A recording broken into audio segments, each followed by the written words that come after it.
Welcome दोस्तों। UP special GK class first है ये।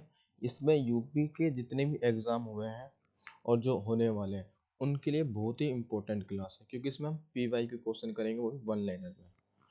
इसी के अंदर से क्वेश्चन आपको मिलेंगे एग्ज़ाम में, कंफर्म है। तो इस वीडियो को पूरी देखना और अंत तक देखना, ठीक है। चलिए शुरू करते हैं। हम सबसे पहले यूपी के भौगोलिक एरिया के बारे में बात करेंगे।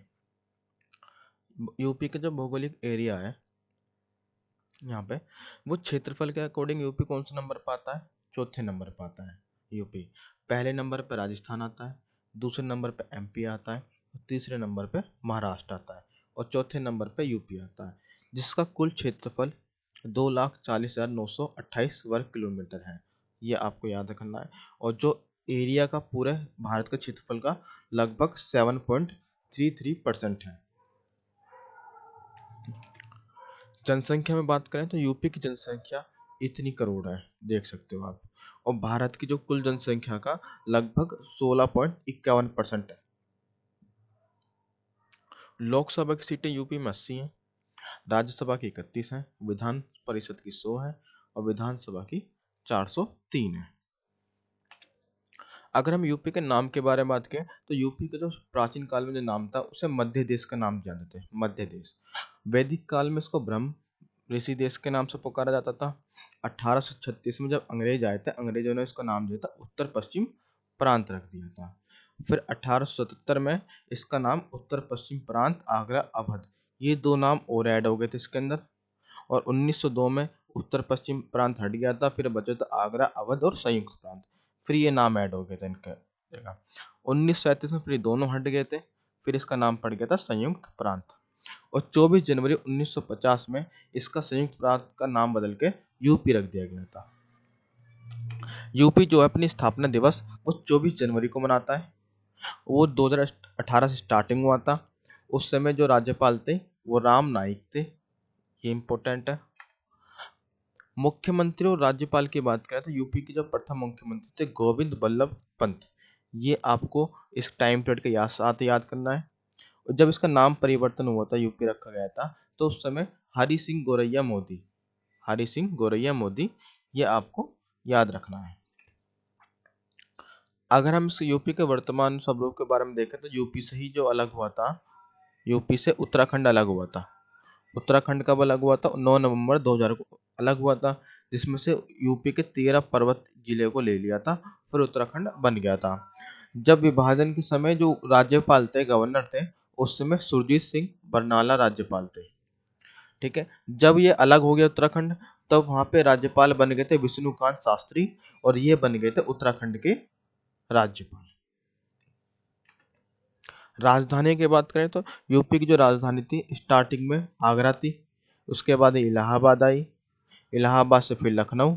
लखनऊ को आधिकारिक रूप से राजधानी कब माना गया? 1920 से, और 1935 में इसको पूर्ण राजधानी का दर्जा दे दिया गया। अगर हम इसके चिन्हों की बात करें, जैसे राज्य पशु बारहसिंगा, बारहसिंगा जो है इसको अंग्रेजी में स्वाम्प डियर के नाम से पुकारते हैं, और वैज्ञानिक नाम इसका ये है। और ये साथ साथ एमपी का भी राज्य पशु है। और ये कहाँ पे पाए जाते हैं? हस्तिनापुर नेशनल पार्क है और दुधवा नेशनल पार्क, ये दोनों ही कहाँ पे है? यूपी के अंदर है। तो यहाँ पे यूपी के अंदर इस जगह नेशनल पार्क में पाए जाते हैं। अगर इसके वृक्ष की बात करें तो वृक्ष अशोक का वृक्ष है, इसको सारस इंडिका कहते हैं साइंस में। इसको शोक रहित वृक्ष भी नाम से पुकारा जाता है, ये आपको याद रखना है बिल्कुल। अगर पुष्प यानी फूल की बात करें तो पलाश का फूल होता है टेसू, इसे जंगल की आग के नाम से भी पुकारा जाता है। इसका नाम यहाँ पे बुटिया मोन्सोपेरमा, इसका साइंटिफिक नेम है। ये कहाँ पे? यूपी के साथ साथ झारखंड का भी राज्य के पुष्प है, ठीक है। और चंडीगढ़ का जो राज्य के पुष्प पलाश था, ये भी चंडीगढ़। ये इन तीनों का कहाँ है? इन तीनों का राज्य के जो पुष्प है वो कौन सा है? पलाश है। अगर पक्षी की बात करें तो सारस है। सारस को कभी कभी इंग्लिश में क्रेन कहता है और हिंदी में क्रेन ऐसे लिख देते हैं, ठीक है। इसका साइंटिफिक नेम यहाँ पे है ग्रुस एंटीगोन। और इसे ना घटती प्रजाति का चिन्ह भी कहा जाता है, क्योंकि ये धीरे धीरे घटता चले जा रहे हैं। और ये खाली यूपी में कहाँ पाए जाते हैं? 70% देखो यूपी में पाए जाते हैं। सबसे अधिक जो सारस जो पक्षी है वो इटावा में पाए जाते हैं। इटावा यूपी का एक जिला है इटावा। वो किस लिए फेमस है? सारस पक्षी के लिए फेमस है।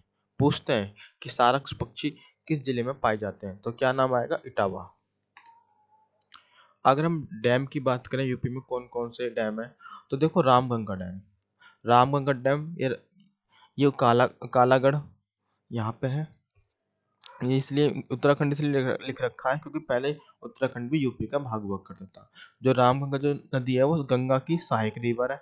गोमती बैराज कई बार पेपर में पूछा गया है। गोमती बैराज तो गोमती लखनऊ में है, तो ये लखनऊ में स्थित है। और गोमती नदी किसकी सहायक नदी है? गंगा की। नरोरा भी ये कहाँ पे पाया जाएगा? गंगा नदी पर स्थित है। नरोरा ये बहुत ही ज्यादा इंपॉर्टेंट है। नरोरा शारदा बैराज ये बनबासा में स्थित है। शारदा जो नदी है वो घाघरा की नदी की सहायक नदी है। ठीक है। घाघरा नदी पर प्रमुख बैराज गिरजापुरी। गिरजापुरी डैम पूछते हैं जो कहाँ पे स्थित है? घाघरा नदी पे। ये गिरजापुरी डैम किस नदी पे स्थित है? घाघरा नदी पे। और ये कहाँ पे है? बलिया में।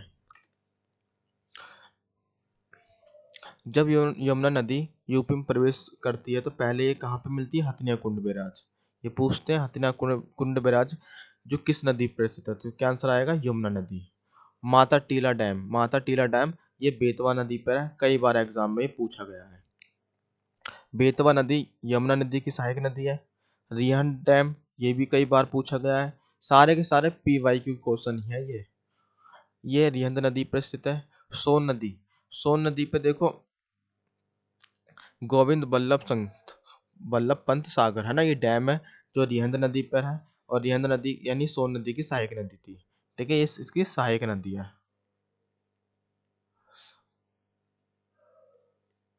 केन बेतवा परियोजना ये पूछते हैं इनका मतलब किससे होता है? इनका मतलब किससे? नदी जोड़ो परियोजना से है। राप्ती जो नदी है वो गंगा की सहायक नदी है। सारस अभी मैंने बताया पक्षी होता है जो किस लिए फेमस है? इटावा में पाया जाता है। ठीक है। अगर हम फेमस की बात करें जैसे आगरा। आगरा कहाँ पे ताजमहल के लिए फेमस है। अयोध्या राम जन्मभूमि के लिए फेमस है। वाराणसी काशी विश्वनाथ के लिए फेमस है। मथुरा श्री कृष्ण की जन्मभूमि है। प्रयागराज त्रिवेणी संगम है। सारनाथ किस लिए फेमस है? क्योंकि बुद्ध ने सबसे पहला उपदेश यहीं पे दिया था। कन्नौज कन्नौज इत्र के लिए फेमस है। परफ्यूम होता है इसके लिए फेमस है। ये कई बार पूछा गया है। मिर्जापुर कालीन के लिए। भदोई कालीन के लिए। मुरादाबाद पीतल नगरी किसे कहते हैं? मुरादाबाद को कहते हैं। फिरोजाबाद को कांच का उद्योग कहते हैं। बनारस बनारसी साड़ी के लिए फेमस है। कुशीनगर में बुद्ध का महापरिनिर्वाण यानी जो गौतम बुद्ध है उनकी मृत्यु कहाँ हुई थी? कुशीनगर में हुई थी। सोनभद्र खनिज जिला यानी जो खनिज होते हैं जिला खनिज के लिए फेमस है सोनभद्र। पीली बत्ती ये बासरू के लिए फेमस है। इटावा ये बताया सारस पक्षी के लिए फेमस है। हाथरस हींग के लिए फेमस है। अलीगढ़ के लिए ताले फेमस है, तो अलीगढ़ ताले के लिए फेमस है। कानपुर का चमड़ा फेमस है। और मेरठ खेल के लिए आगे होता है, खेल सम्मान उद्योग।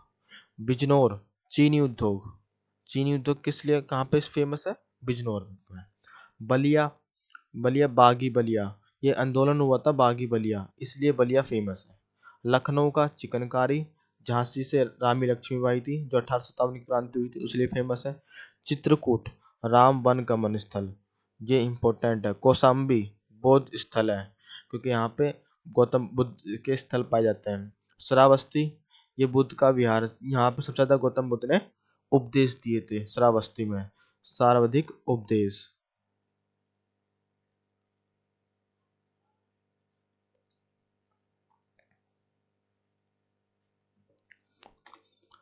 दोस्तों ये पार्ट 1 लेकर आया था मैं। अगर आपको वीडियो पूरी समझ में आए तो मुझे बताना पार्ट 2 के लिए। ये सभी के सभी PY के क्वेश्चन है। मैं वही क्वेश्चन लेकर आया हूँ जो एग्जाम में आ जाते हैं, तो इनको आप 1-2 बार ध्यान से देखोगे। अगर इसको PDF चाहिए तो कमेंट में ज़रूर बताना, मैं आपको PDF प्रोवाइड कर दूंगा। इससे बाहर कुछ नहीं आने का यूपी का। Thank you so much.